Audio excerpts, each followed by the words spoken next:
எங்களை பெற்ற பேரன்புமிக்க பெற்றோர்கள், உடன் பிறந்த சகோதர சகோதரிகள், உயிருக்கு மேலாக நாங்கள் நேசிக்கிற என் அன்பு மக்கள் எங்களுக்கு தந்த, எங்கள் மீது வைத்திருக்கிற நம்பிக்கைக்கு தந்த பரிசுதான் இந்த வெற்றி.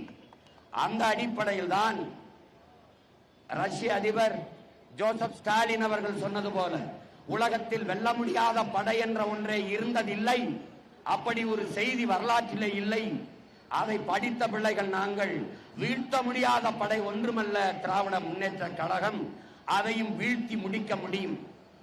தேம்பாவணி என்று ஜோசப் பெஸ்கி வீரமாமுனிவர் என்ற நூலிலே அந்த கோலியாத் என்ற பெரும் பூதத்தை தெருவிலே விளையாண்டு கொண்டிருக்கிற டேவிட் என்கிற சிறுவன் ஒண்டி விழிலே ஒரு மண்கட்டியை உருட்டி கோழி உருண்டை போல வச்சு நெத்தி பொட்டிலே ஒரேடியாக அடித்து வீழ்த்தினான் என்பது அந்த இலக்கியத்திலே கூறப்பட்டிருக்கிற கதை. அதுபோல கொழுத்து